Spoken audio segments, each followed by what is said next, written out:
are so excited to continue these conversations through 2023, and we are honored that you're continuing to join us as we continue to do the work of anti-racism, the beloved community, and cultural competency, and everything that comes along with what it means to be an inclusive and anti-racist church.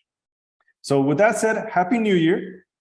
Today is Wednesday afternoon, January 4th, 2023. And in today's webinar, we will be discussing the intersectionality of race and ethnicity in the Latinx experience. We want to encourage you to write down your questions in the Q&A box or in the chat, and we will answer them at the end of our webinar. And as a reminder, our webinar's goal is to bring awareness to the anti-racism work in the Florida Conference, to equip and support you as you integrate anti-racism into your ministry, into your lives. And we believe that this is an act of discipleship. This moment right here is how we love God and we love neighbor. So my name is Erwin Lopez, as shared. I am a member of the beloved community, and I have the great honor of introducing our guest speaker for today, Professor and Reverend Estelli Ramos. So he's okay if you call him professor or pastor. And we're colleagues of a sort. He works at the University of Central Florida in the School of Social Work, and he's also an associate pastor for Joy Metropolitan Community Church here in the Orlando area. He completed his M.Div at Candler School of Theology, where he focused on the area of liberation theology and pastoral care. Reverend Ramos has focused his ministry and outreach to the Latino, Latina, LGBTQ community in Central Florida, and his many years of social work practice and teachings have focused on community development, public policy, and social intervention with marginalized populations, which have included youth at risk, street gang members, refugees, immigrants, and undocumented persons. He has an extensive background working with grassroots groups, providing a host of training from cultural competency to street gang intervention. And I just heard that he's also leading these conversations on surviving religious abuse. So we will share his information after our webinar, and you can contact him. And I believe that he's going to bring a lot to the conversation, and he's really going to expand the work that we do. So I'm excited to have him here. So without further ado, Professor, thank you for coming, and the floor is yours. Absolutely. Thank you for having me. It's great to be here. And I have to tell you that as a Candler graduate, it feels good to be with my Methodist family. United Methodist, they taught me to say, and not just Methodist, because I have to say that in my process of ministry, it became very important for me to find a safe space where I can connect my sexuality with my faith. And that was a new experience, being raised in the Puerto Rican Pentecostal church, which I don't know if you know exactly what that experience is like, but it's more like the Black sanctified experience. And so it was really hard to reconcile. And I have to say that Candler was my healing space. When I first walked into Emory University at the age of 55, after teaching on faculty for almost 15 years, it was hard to become a student again, let alone a seminary student. But I must say that the love I received from the United Methodist Church, and I ended up doing my pastoral internship at a Methodist church in downtown Orlando. And my experience was just phenomenal. So it feels good. I feel connected with you, although I've never met you. So thank you for having me, and I'm looking forward to sharing with you these concepts of the intersectionality of race, ethnicity, and the Latinx experience.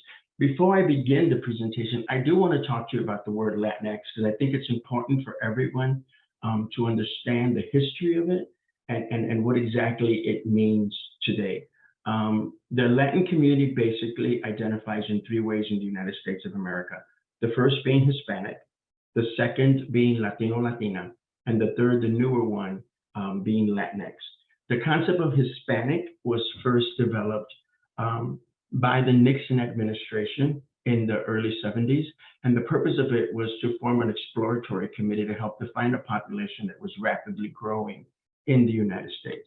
And so what he did, he went to Miami and selected a group of Cubans that he knew personally.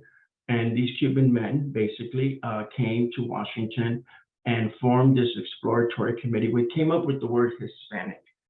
In counteract for that, many of the Brownspeople movement in California, Texas, and in New York protested that because they felt that it was not a definition of who we are as a people in this country, because Hispanic is only those of Spanish-speaking origin, and it was omitting a large group of persons from Brazil who we also consider a part of our family and do not speak Spanish, and other places like Belize who speaks predominantly English.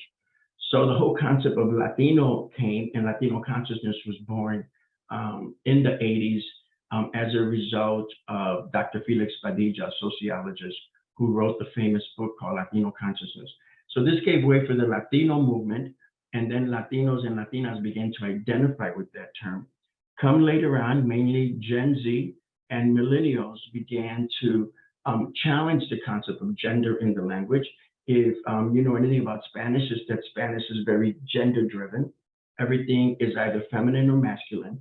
And so a lot of persons who were looking to be inclusive to those who may be binary or transgender were really fighting the concepts of Latino, Latina. And so they developed the concept of Latinx. Latinx becomes complicated in the sense that those who have survived the Latino movements in this country felt that that their voice was being taken away, because the whole concept of Latino, Latina was to force the U.S. person acknowledging us to acknowledge us in our Spanish or in our Latin origin, either Portuguese or Spanish. And so that's a source of debate today. I use all three terms interchangeably, depending on who I'm speaking with and where I'm at. I've learned when I'm speaking at a Puerto Rican forum to say Latino. I've learned when I'm speaking at UCF campus to say Latinx. I think for our sake of conversation today, any three of those terms are totally acceptable. But I just wanted you to have a short history of understanding the use of the word Latina, Latino, or Latinx. So today I'm excited to speak to you about one of the areas that I'm very passionate about, and it's the whole concept of the intersectionality of race and ethnicity in the Latinx experience. So intersectionality was a term originally coined by the Black feminists in the 1980s. And the concept of intersectionality itself was first introduced in the legal studies led by Black feminist scholar Kimberly Crenshaw, who used the term in a pair of essays that she wrote in 1989 and 1991. What began to happen in the women's movement in this era was that a lot of Black feminist women who were fighting for women's rights were having a struggle in understanding that a lot of the white women in the feminist movement were not being empathetic to the issues of the Black community. Then they would go into the Black community and find that a lot of the community leaders, specifically a lot of men, were not being connected with or empathizing with women in the women experience. So it was there where she begins to say there's these different intersectional identities that come together to help define me as a Black woman who's also fighting for social justice. And so the whole concept behind intersectionality is theoretically to form a format that allows you to explore and understand the oppression of Black women within society that exists both in the different intersections of oppression that come together. So the whole concept of race, gender, sex, class, ability, nationality, citizenship, religion, and body type become concepts later on evolve into intersectionality, as which we begin to realize that as persons of color or as sexual minorities, we may not necessarily fit into an all concept that either I, for example, as a Puerto Rican, am Puerto Rican, but I'm also an openly gay man. How do the two come together to help define me is what intersectionality is all about. Also, in addition, I strongly believe my spirituality is a very big part of my life, and my Christianity is a very big part of my life. I love the Lord, I love Jesus, I love the Bible, I love the church, but the church was not accepting me as an openly queer person. So how did I form that intersectionality to help my identity, to fight the oppressions that I experienced on all fronts and not just one front? So the concept of me at one moment being a Puerto Rican and the next moment being a Christian or the next moment being an openly gay man are concepts that I no longer live by, but in intersectionality, I believe bringing them together helps me fully define myself, to find my liberation against oppression. Now, Crenshaw challenged the notion of racism, as with any isms, by saying that they're simply not here by chance, right? That these are social constructs that are formed by groups in power to oppress and marginalize groups outside of the power structure. So like, for example, when we look at the concept of racism, racism is a lot more than whether you like or dislike Black people, right? Racism is about race. The race that's in power uses their identity to come and oppress and marginalize persons of other races, in this country mainly being persons of African descent. And so that whole concept is a concept of racism. So how do we combat the fact that African Americans have been excluded from the market economy, have been excluded from employment, have been excluded from fair housing? All these different issues are the battlefronts of racism. The same thing ends up happening with heterosexism, right? Heterosexism is when the heterosexual community comes together to form public policy that oppresses LGBTQ persons, whether it be their ability to access education, their ability to access housing, etc. So these whole concepts of coming together and understanding how these oppressions work in these different groups is what intersectionality is all about. So I want to share with you the concept of intersectionality within the Latino experience. And in order to do that, we have to understand the Latin definition of race, because mistakenly, many Latinos have been identifying in the US Census as quote unquote Hispanic white. Interesting concept, right?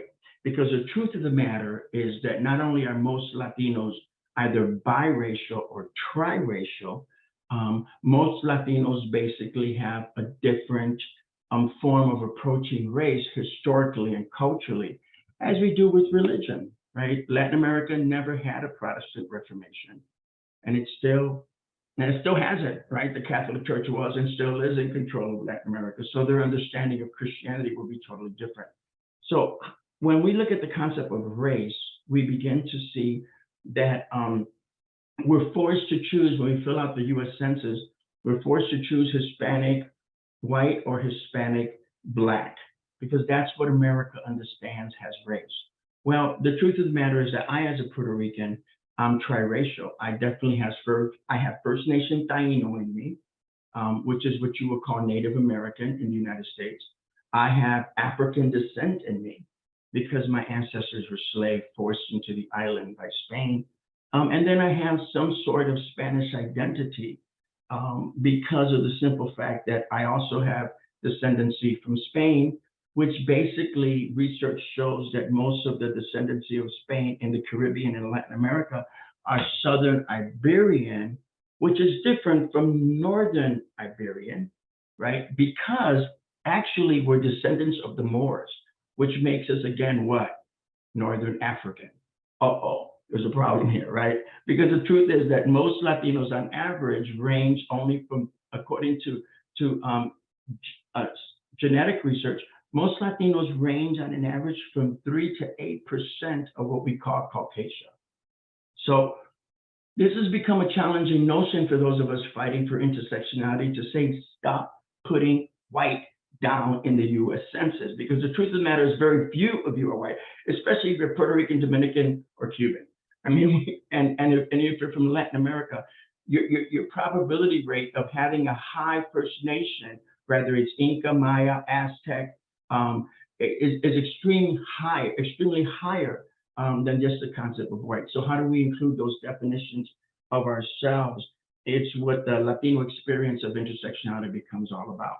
So we've been fighting this front a lot to define ourselves as, no, we're not a race, we are multiracial. If you're gonna impose on us the concept of race, I have to empower and understand myself as an African, as a descendant of Spain, which is really Northern African, and as a First Nation Taino, because that's what my culture is. I have no connection with what they would call Caucasian in the racial experience. Now, one of my favorite books in life, if you haven't read it yet, you should, is Isabel Wilkerson's Caste.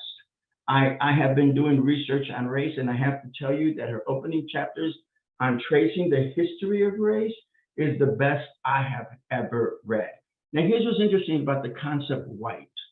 What I find very interesting about the concept white is that originally the concept white, or the concept of a pure race, comes from the Roman Empire, and was basically a view of those who were from the German tribes, because the German tribes would not submit to Roman rule and were considered very nomadic and very powerful in their fighting to stop Rome. So they were looked at as a power race of people that were more powerful. It's not until the late 1800s, the early 1900s, that even the French are allowed to call themselves race in the history of the United States.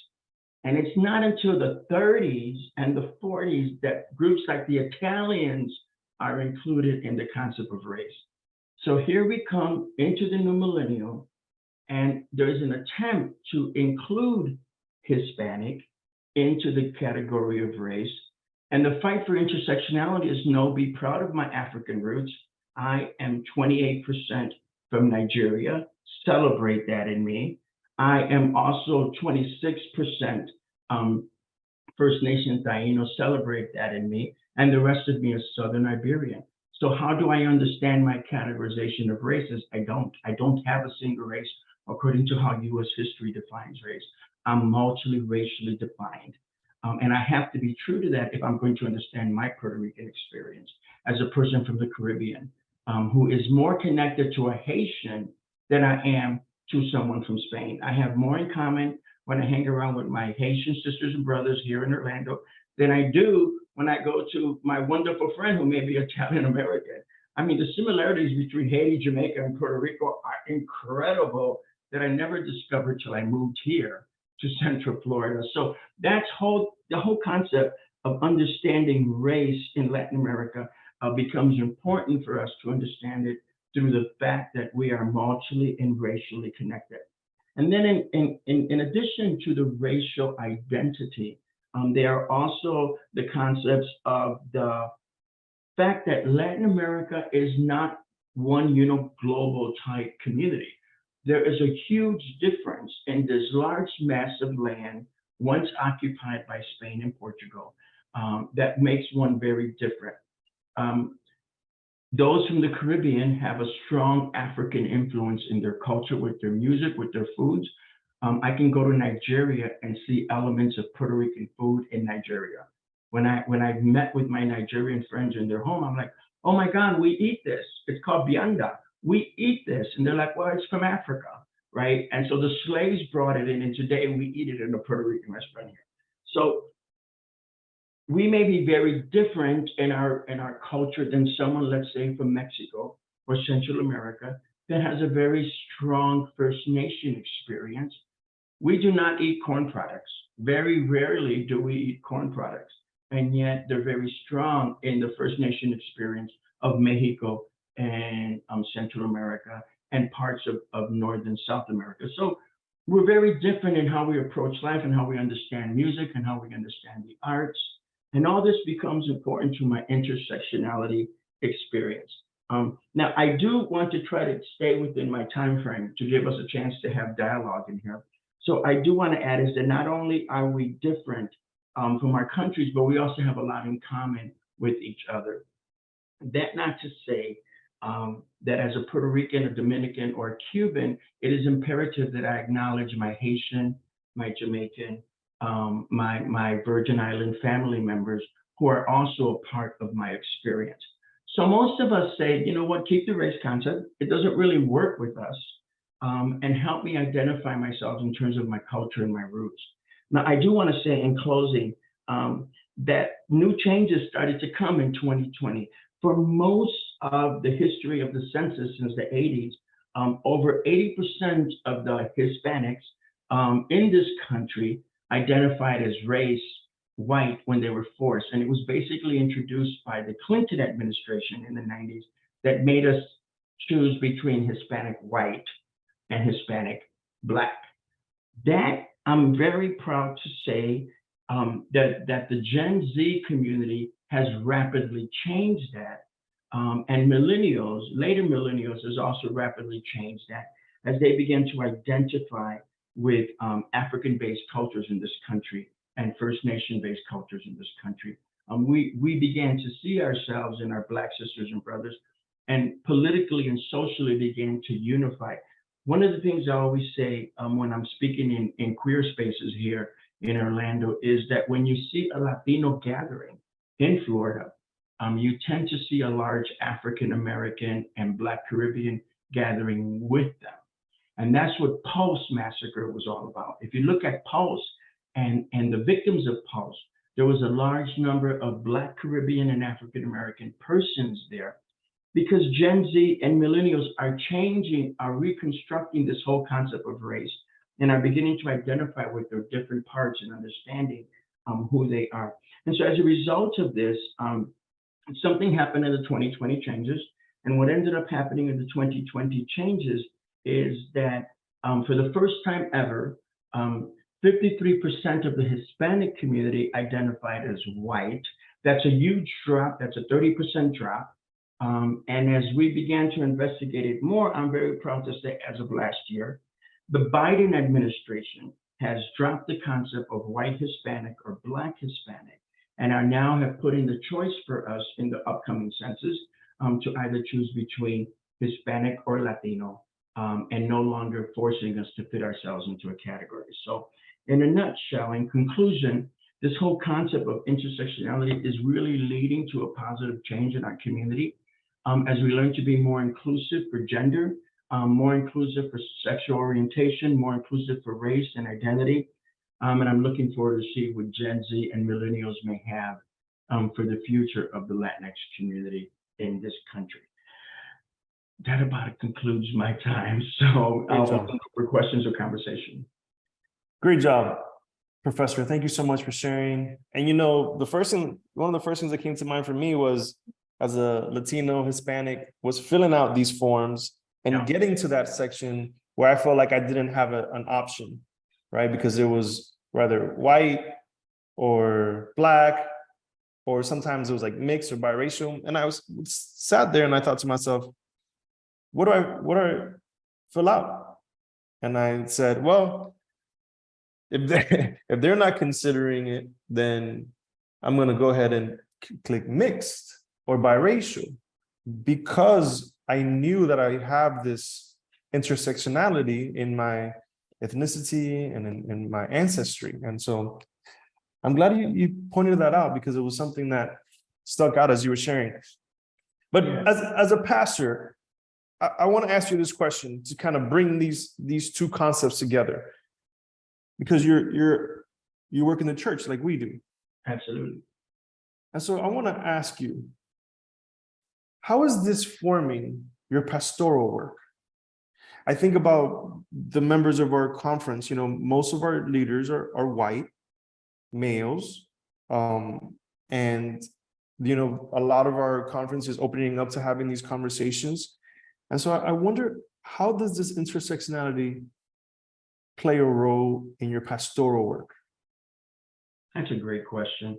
I have to say it's the same thing, or the same experience with the Metropolitan Community Church. We have churches all over the world, and about 90, maybe 80% of its leadership is white. It's a big problem in the church. I think the way it has affected my approach to pastoral care is really giving acknowledgement to diversity and differences and racism and hidden biases and all those different things that go on in our lives. I've been known to challenge it in my congregation.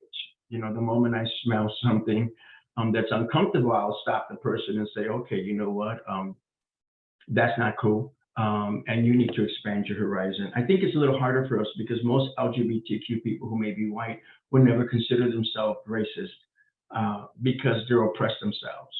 And so I'm like, no, one has nothing to do with the other. And you have to be aware of your own biases and racist attitudes, just like any other person has to. So I think it's affected it in that. But the second way that I feel that it has affected me is my calling to my Latin and communities of color. I'm right now in the process, I've announced to our board and to our senior pastor that I'm right now in the process of doing a startup church in Kissimmee. I'm going to launch out by faith. We got no money. All we got is love for Jesus. So we're going to launch out to Kissimmee. We're going to form a Latin band, and we're going to open up a worship in the best way we know how. Because I think the two go hand in hand. But it's important for us to empower our communities, because if we don't, no one else will. And so that's where I'm at right now. So that's the two huge effects it's had. Defining how I preach and defining how I reach out to the community. That's great. I was especially wondering about people in the community that you have offered pastoral care to, in terms of racism, and so I guess what I'm trying to say is, as a pastor, can you talk a little bit about the racism experience from Latinos, from the Latinx, and what kind of pastoral counseling and stories you have experienced in terms of how Latinos experience racism? Can you talk a little bit about that? Absolutely. I think one of our biggest problems is that we've been taught to accept it and to be quiet. Coming from Puerto Rico, since I was a little boy, my father always used to tell me, "Don't stir the pot." And we're U.S. citizens. You should be grateful. I remember coming home from college when I was an undergraduate at Northeastern University, and came home to basically talk. I remember Dr. King's birthday. There was a national fight to celebrate Dr. King's birthday, and it wouldn't get approved. So yes, I'm talking about the 80s. And I remember coming home and really debating this, and my father telling me to be quiet. You should be grateful. You just got, because I was accepted into the University of Chicago. You just got a full scholarship to the University of Chicago. You should be grateful. You're ungrateful. I go, Daddy, that has nothing to do with it, right? It's not. I mean, I'm an American citizen. I have a right to speak up. So we've been taught to be quiet, and I think that's a big problem for us today in the church. We're taught to respect. Don't offend our white leaders, no matter what denomination you may be in. I think that's an ingrained concept. I saw it a lot in Atlanta with the Latin community. In the Methodist Church, I saw certain situations arise also within the United Methodist Church, that was really disturbing to me. And all the leaders would say no, like nobody wants to speak up against it. So I have found that my biggest challenge has been to convince people, A, I'm not crazy. I'm not making this up. You're not making this up. This is really what you're feeling. I mean, it's important for you to speak about it and to name it, right?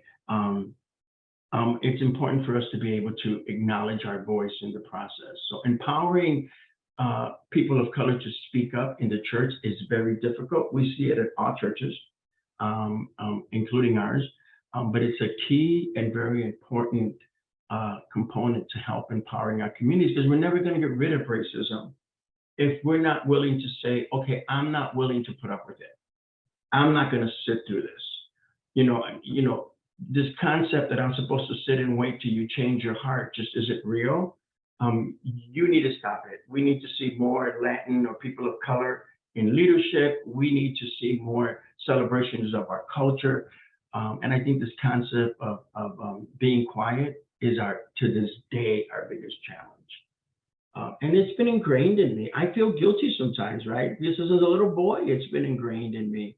But yet in my pastoral care, I've learned, because they can't deal with the hurt themselves as victims of it until they're able to acknowledge it. I appreciate that response. And I do want to get to some of these questions. Absolutely. From our participants. The first one is, would Haitians be included as Latinx? Technically, no. Definitely Caribbean, right? Caribbean. But Haitians have their own Black definition of their identity and are strongly based in the French culture and the Creole speaking culture. But culturally, I don't know what to call us. We're all family, right? I mean, if I go to if I sit down in Haiti and I listen to what the Haitian is singing and speaking, I can so identify with it. But traditionally, no. And that's not because of the Latin perspective, that's because of the Haitian experience.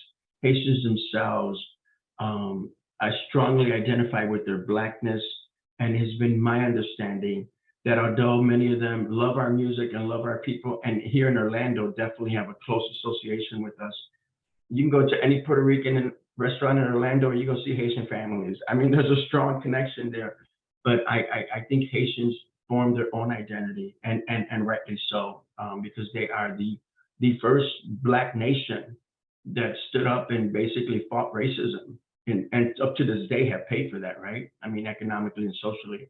But definitely they have a strong Black identity in their Africanness and in their Haitian Creole culture. Thank you for that response. We have a question from Mary Robertson, and she asks, so segregation Latin churches rather than integration, such as it can be. Maybe you want to talk a little bit about Latin churches as a form of segregation. What does integration look like into a white denomination? Maybe that's what's kind of what she's trying to get at. Okay. Well, you know, Dr. King said the most segregated hour is Sunday morning, right? And I think a lot of that has to do not only with the injustices that other marginalized populations may feel, but I think it all has to do with culture. Culture is a very big part of it, right? Let's since you're all Methodists, let's talk about the Methodist experience a little bit. Right. I mean, you can go in Atlanta. I can definitely talk about that experience in Atlanta, and I can go to Impact Church, which it's a huge United Methodist church, and predominantly African American, and I can go to St. Paul Methodist, United Methodist in downtown, where I did my internship. And there's definitely two different styles of worship.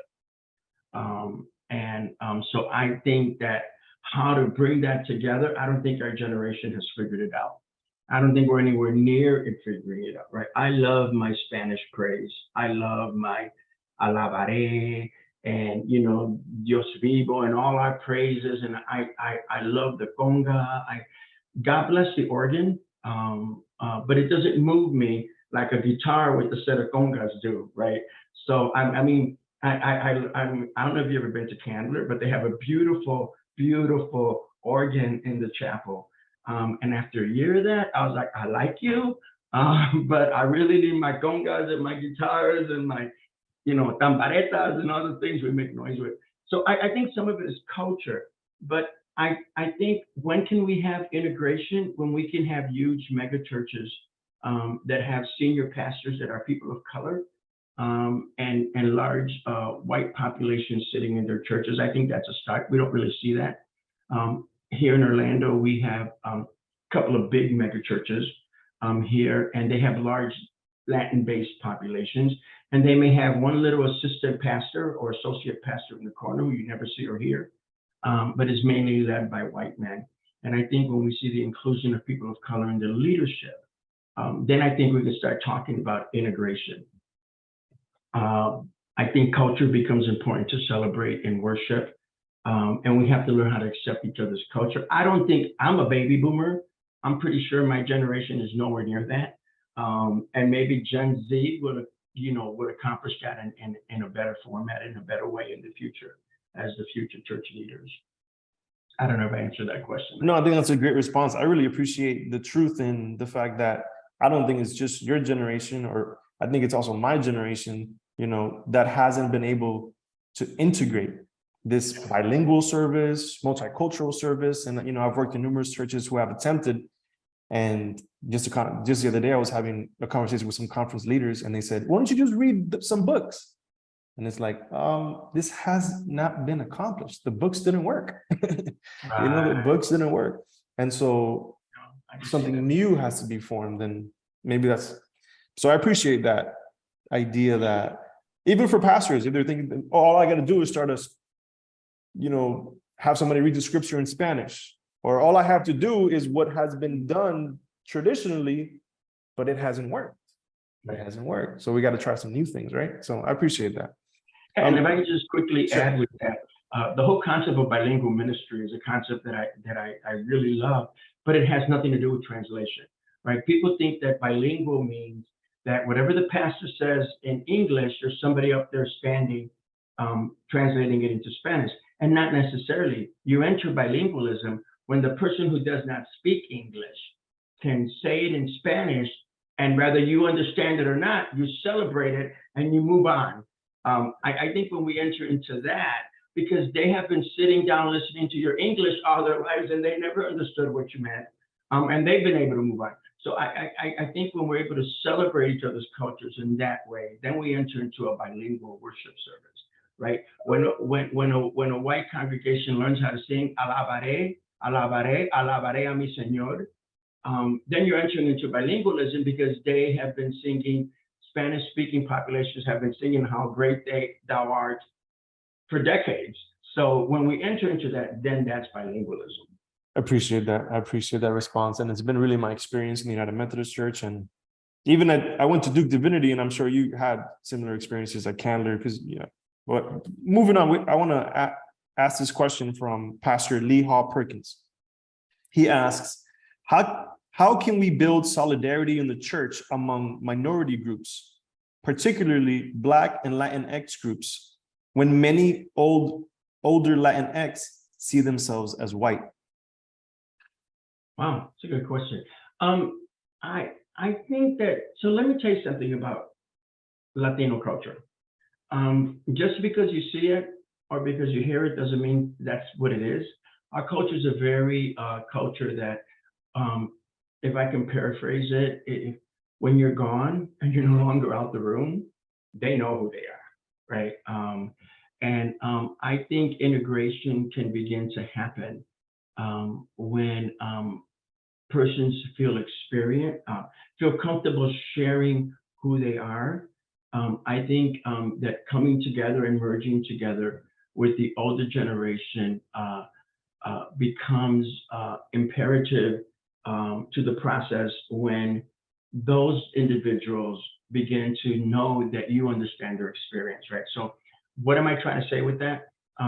With the older generation of Hispanic, many of them have come here through an immigrant experience. They have fought for their U.S. citizenship. They have been threatened by it many times. There are days they feel safe. There are days they don't feel safe. And so they have developed a certain way to reacting to the white church in order for survival. And I think that when they feel that that wall's been torn down, then you're going to start to see the Mexican family or the El Salvadoran family feel free in expressing themselves. So I think to tear down those walls and to find healing from the past, crucial, very, very crucial. I just think it's hard for us at this point where we're at with our divided culture in this country to accomplish that. But definitely by them being able to sense the feeling that it's okay to express myself, I think that's when you'll start to find integration. Thank you for that response.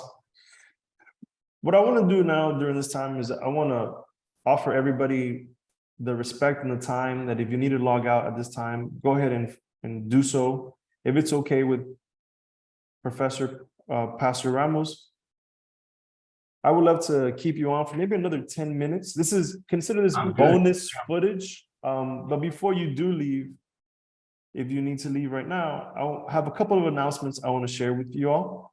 One of them is that we are offering a Martin Luther King worship toolkit that you can share with your pastor, you can share with your church. And included in that toolkit is a baptism remembrance liturgy for baptism of the Lord Sunday. And we're going to share those links with you. on our follow-up email. You could also find them on our website if you just Google MLK Worship Toolkit, FLUMC, and you can have resources for that Sunday morning. And really for the whole month, if you want to expand the conversation in the upcoming weeks. Also, I'm in the beginning stages of brainstorming what it would look like to have a racial trauma retreat. As I reflected on the past 2 years of my life, I feel as though I would benefit from a racial trauma retreat. And if you're interested in that conversation, would you also just follow up in the email and contact me? And I'm just kind of dreaming something up at the moment. And we're also hopefully going to offer you opportunities to connect at annual conference so we could all come together and continue these conversations. You know how they're always offering luncheons and all those cool things. So we're going to hope, I want to keep that in your kind of a save the date type thing for annual conference.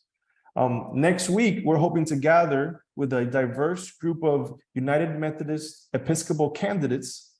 And we're going to talk with them about their experience in this year's jurisdictional conference. And so this is an idea that was brought up by many members of the Anti-Racist Task Force. So we hope that you can tune in to that next week. So with that said, if you all need to go, that's fine. But I want to ask Pastor some questions specifically about Generation Z. So Pastor, thank you so much for this bonus footage. We promise I'll get you out of here right before 1, I promise. But let's talk a little bit about Generation Z. Let's just first start with some observations. As a professor, what are your observations of Gen Z, just overall, and then you can transition into the Latinx experience? Yeah, I mean, you know, we have just started to see the transitioning from the millennial generation to Gen Z in the academic settings. At UCF, they are basically growing every year. The Gen Z is basically those that were born after the new millennials. So they're probably they're beginning at this point, I believe it's 2000, 2002 begins to define them. So they're persons who are in their early 20s at this point, all the way to the next 20-year period. So they are basically really looking to be, I don't know if the correct word is label free, but definitely to be a more inclusive society. I'm beginning to see acceptance, even, this is just really interesting, that's new, even among conservative Christians and conservative groups, and by conservative, I'm talking about mainly with evangelical influences in non-denominational circles. Even those students who are coming from that experience are finding themselves to be more inclusive in their faith, more inclusive in their relationship with their friends, more inclusive towards LGBTQ. So if there's anything I could definitely say about that, about the Gen Z population, is that they're looking to change. The problem is that very few of them vote.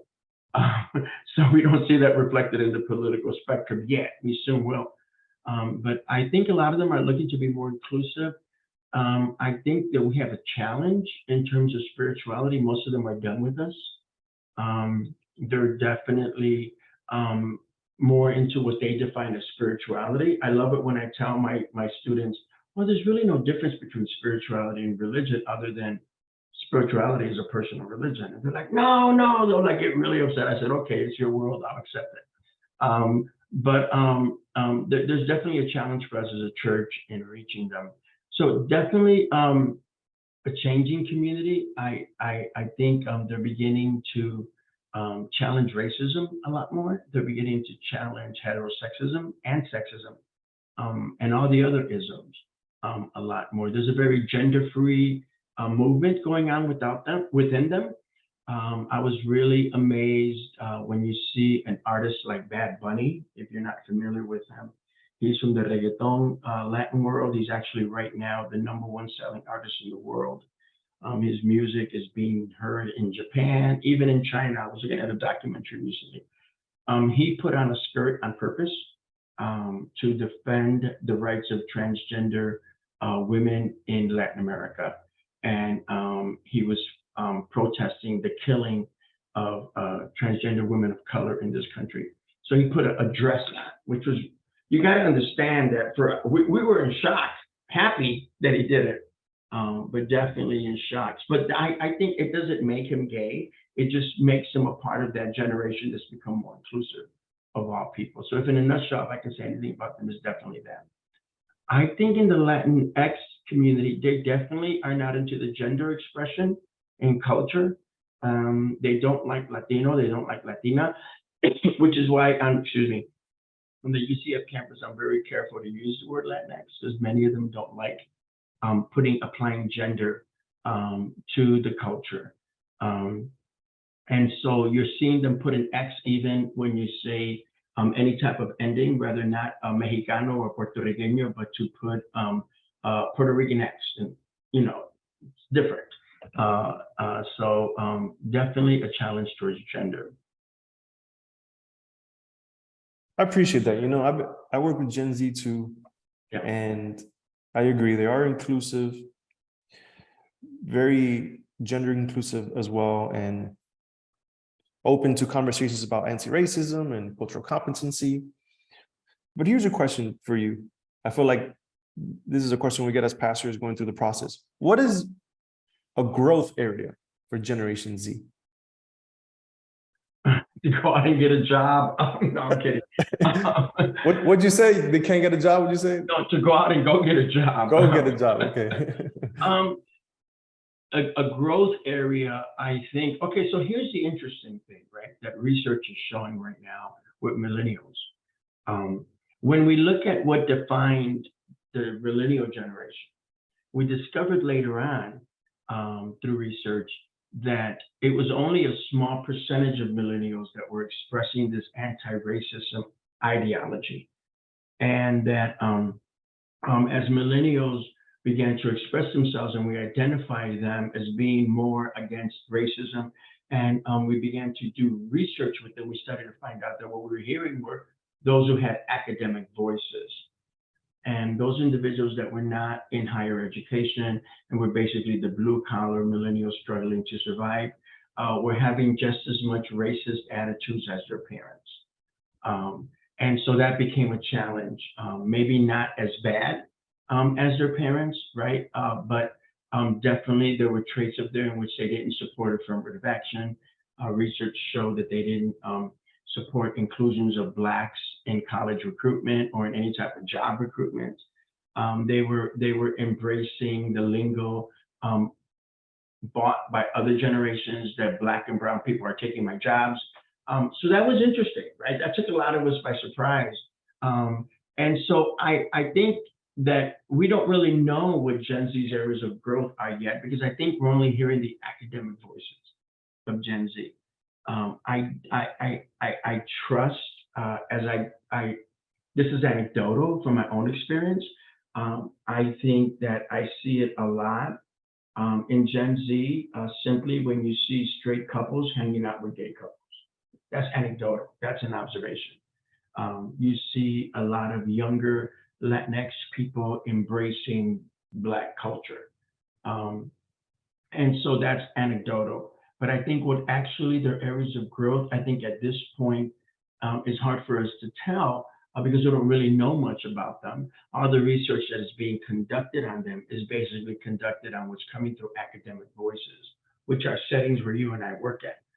So we don't fully know if that's the way the whole population works yet. I don't know if I answered your question correctly. No, I appreciate your response. I guess we're still learning, right? We're still learning. Yeah. It's really hard to tell where they're going to go, but there's definitely evidence that it's different. And as most research, not a lot of research, but no, I won't say as most research, but I would say oftentimes the loudest voices are voices from academia. Mm-hmm. And you know, we miss kind of the blue collar, kind of like, in my perspective, the real world, right? The real world, what people are going through. Yeah. You spoke a little bit about this surviving religious abuse workshop that you had for Gen Z. Can you talk a little bit about that experience? Absolutely. In my pastoral counseling, I kept coming across, I'm also a clinical social worker. But it's very important for me to separate the two. I don't go to my congregation and try to be a clinical therapist to them. I refer them out to a professional licensed person. I don't touch that because I don't believe I should mix the two. In my pastoral counseling, I've discovered the incredible amount of individuals who come to me showing signs and traits of abuse. Let me give you a quick example. Mary Bowen, in terms of Bowen's theory of family functioning, talks about this concept of the differentiation of ego development, right? Or the whole concept of that in a nutshell. The more the individual is able to separate themselves from the hurt of the family, the better they are able to flourish in society, the more they're more integrated, the more they subject themselves to abuse in future cycles of life. So that's a big sign of abuse that we see conforming to the family secret of who's abusing them, et cetera, et cetera. That's a whole separate topic. But anyway, the whole concept is that in my years of working with survivors of abuse in the church, when I came to talk to LGBTQ members who were coming to me for pastoral care, which is really ministry, when they started coming to me for that, I couldn't help but notice the same trauma symptoms of abuse in them because of the religious experience they had, right? This whole thing of ego mass differentiation, destruction in their lives, their inability to move themselves from the trauma and putting themselves in situations of being re-victimized in trauma over and over and over again. When you go to meet with them in counseling, you find out that a lot of it is related to their experience in the church. And so it led me in this whole concept that I'm right now about to hopefully apply with God's help next year, not this academic year, next year. I hope to apply for a sabbatical in which I can go and research this more in Latin American-based communities. But this whole concept that LGBTQ people have survived emotional, spiritual, and at some point even physical abuse in the religious circles, and are now walking around with the trauma, is one witness why I see the LGBTQ community rejecting the church. They're rejecting the church a lot of times out of hurt. I live in this interesting world, right? To the gay community, I'm too Christian. And to the Christian community, I'm too gay. So I'm like in this middle world of not knowing how to bring the two together, because when I go to members of my community who love God, who want to go to church, who wish they can go to church, they cannot physically get themselves to walk into a church and feel totally accepted for who they are. So they feel they had to decide. That has led to trauma, that has led to issues of addiction, that have led to issues of self-mutilation and abuse, suicide, high levels of depression, high levels of anxiety, family separation, inability to go home for Christmas. All these different issues have developed and risen as a result of religious abuse. So I really feel the Lord has given me ministry in this area. I have learned to meet with individuals surviving this, pray with them, comfort them, but also refer them to a therapist to complete a therapeutic process to help them find a space of healing, because they've been physically abused, emotionally abused, and spiritually abused, if I can use that word. So, thank you so much for sharing that workshop that you led, and thank you so much for the work that you are participating in, and God has called you to, and I know that God is using you to bring about a lot of healing in a lot of different communities. And so thank you so much. I feel as though I've learned a lot today. I hope everybody has learned a lot today. We will follow up with everybody with all of the links that we shared today. I did misspeak, and I did share that our conversation with the jurisdictional candidates was next week. It's not next week, it's next month. I'm sorry for saying it's the next week. But I have been just thoroughly impressed with you, Professor, and thankful for everything that you shared today. And I really hope that this is not the last time you and I work together. Absolutely not. I hope you come to the new space on campus. You know, I we're would love opening to. up. We're having a ribbon cutting ceremony here, and we'll have coffee, and I'll just show you my dreams and my hopes for that new location that we're opening up. I would love that. Yeah. Yeah. What? Any last words you want to share with us before we close today? Just thank you for the invitation, and thank you for being here.